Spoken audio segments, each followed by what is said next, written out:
ಪಿತೃಪಕ್ಷದಲ್ಲಿಯೇ ಸೂರ್ಯಗ್ರಹಣ. ಈ 3 ರಾಶಿಗೆ ಭಾಗ್ಯೋದಯ, ಒಳ್ಳೆಯ ದಿನಗಳು ಪ್ರಾರಂಭ. ವೈದಿಕ ಜ್ಯೋತಿಷ್ಯದ ಪ್ರಕಾರ ಪಿತೃಪಕ್ಷದಲ್ಲಿ ಸೂರ್ಯಗ್ರಹಣ ಸಂಭವಿಸಲಿದೆ. ಇದರಿಂದಾಗಿ ಕೆಲವು ರಾಶಿಯ ಉತ್ತಮ ದಿನಗಳು ಪ್ರಾರಂಭವಾಗಲಿದೆ. ಆ ಲಕ್ಕಿ ರಾಶಿಗಳ್ಯಾವ್ಯಾವು ಎಂಬುವುದು ಇಲ್ಲಿದೆ. ಜ್ಯೋತಿಷ್ಯದ ಪ್ರಕಾರ ಗ್ರಹಣಗಳು ಕಾಲಕಾಲಕ್ಕೆ ಸಂಭವಿಸುತ್ತವೆ. ಈ ವರ್ಷ ಪಿತೃಪಕ್ಷದಲ್ಲಿ 2 ಗ್ರಹಣಗಳು ಇರುತ್ತವೆ. ಮೊದಲನೆಯದು ಸೆಪ್ಟೆಂಬರ್ 17ರಂದು ಚಂದ್ರಗ್ರಹಣ ಸಂಭವಿಸಿದೆ.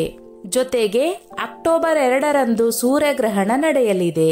ಈ ಕಾರಣದಿಂದಾಗಿ ಕೆಲವು ರಾಶಿ ಚಕ್ರದ ಚಿಹ್ನೆಗಳಿಗೆ ಒಳ್ಳೆಯ ದಿನಗಳು ಪ್ರಾರಂಭವಾಗುತ್ತವೆ. ಈ ಸಮಯದಲ್ಲಿ ಹಠಾತ್ ಆರ್ಥಿಕ ಲಾಭವಾಗುವ ಸಾಧ್ಯತೆ ಇದೆ. ಈ 3 ರಾಶಿಯ ವ್ಯಕ್ತಿಗಳು ಉನ್ನತಿ ಗಳಿಸಲಿದ್ದಾರೆ. ಹಾಗಿದ್ದರೆ ಈ ಅದೃಷ್ಟದ ರಾಶಿಚಕ್ರ ಚಿಹ್ನೆಗಳು ಯಾವುದು ಎಂಬುದನ್ನು ತಿಳಿಯೋಣ ಬನ್ನಿ. ವೃಷಭ ರಾಶಿ.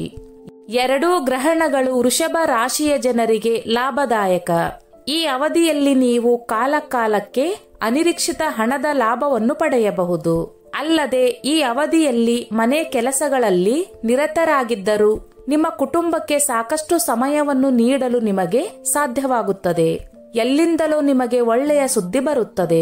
ಈ ಸಮಯದಲ್ಲಿ ನಿಮ್ಮ ಆರ್ಥಿಕ ಸ್ಥಿತಿ ಸುಧಾರಿಸುತ್ತದೆ. ನಿಮ್ಮ ಗೌರವ ಮತ್ತು ಪ್ರತಿಷ್ಠೆ ಹೆಚ್ಚಾಗಬಹುದು. ಉದ್ಯಮಿಗಳು ಉತ್ತಮ ಲಾಭವನ್ನು ಗಳಿಸಬಹುದು. ಅಲ್ಲದೆ ಉದ್ಯಮಿಗಳು ಕೆಲವು ದೊಡ್ಡ ವ್ಯಾಪಾರ ವ್ಯವಹಾರಗಳನ್ನು ಮಾಡಬಹುದು. ಉದ್ಯೋಗಸ್ಥರಿಗೆ ಬಡ್ತಿ ದೊರೆಯಬಹುದು. ತುಲಾರಾಶಿ. 2 ಗ್ರಹಣಗಳು ನಿಮಗೆ ಅನುಕೂಲಕರ. ಈ ಅವಧಿಯಲ್ಲಿ ನೀವು ಕೆಲಸ ಮತ್ತು ವ್ಯವಹಾರದಲ್ಲಿ ಪ್ರಗತಿಯನ್ನು ಪಡೆಯಬಹುದು. ಉದ್ಯೋಗಕ್ಕೆ ಸಂಬಂಧಿಸಿದಂತೆ ಯಾವುದೇ ರೀತಿಯ ಉತ್ತಮ ಮಾಹಿತಿಯನ್ನು ನೀವು ಪಡೆಯಬಹುದು. ಈ ತಿಂಗಳು ರಿಯಲ್ ಎಸ್ಟೇಟ್ ಉದ್ಯಮದಿಂದ ಲಾಭ ಪಡೆಯುತ್ತೀರಿ. ಕಚೇರಿಯಲ್ಲಿರುವ ಪ್ರತಿಯೊಬ್ಬ ಉದ್ಯೋಗಿಯೂ ನಿಮಗೆ ಸಹಾಯ ಮಾಡುತ್ತಾರೆ. ಈ ಅವಧಿಯಲ್ಲಿ ನೀವು ದೇಶ ಮತ್ತು ವಿದೇಶಗಳಿಗೆ ಪ್ರಯಾಣಿಸಬಹುದು. ನಿಮ್ಮ ಮಾತು ಇತರರ ಮೇಲೆ ಪ್ರಭಾವ ಬೀರುವ ಸಾಧ್ಯತೆಗಳು ಹೆಚ್ಚಾಗುತ್ತದೆ.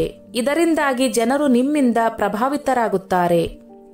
ಈ ತಿಂಗಳು ನೀವು ಮಾಡಲು ನಿರ್ಧರಿಸಿರುವ ಹಲವು ಯೋಜನೆಗಳು ಪೂರ್ಣಗೊಳ್ಳುತ್ತವೆ. ಆರ್ಥಿಕ ಭದ್ರತೆ ಇರುತ್ತದೆ.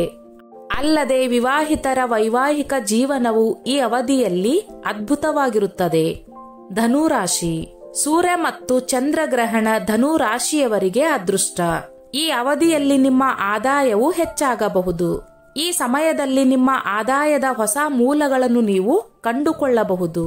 ಅಲ್ಲದೆ ನಿಮ್ಮ ವೃತ್ತಿ ಜೀವನದಲ್ಲಿ ನೀವು ಅನೇಕ ಉತ್ತಮ ಅವಕಾಶಗಳನ್ನು ಪಡೆಯಲಿದ್ದೀರಿ. ಅದೇ ಸಮಯದಲ್ಲಿ ಅದೃಷ್ಟವು ನಿಮ್ಮ ಪರವಾಗಲಿದೆ. ಈ ಅವಧಿಯಲ್ಲಿ ಮನೆಯನ್ನು ನಿರ್ಮಿಸುವ ಸಾಧ್ಯತೆ ಇದೆ. ವಾಹನ ಖರೀದಿ ಮಾಡಬಹುದು.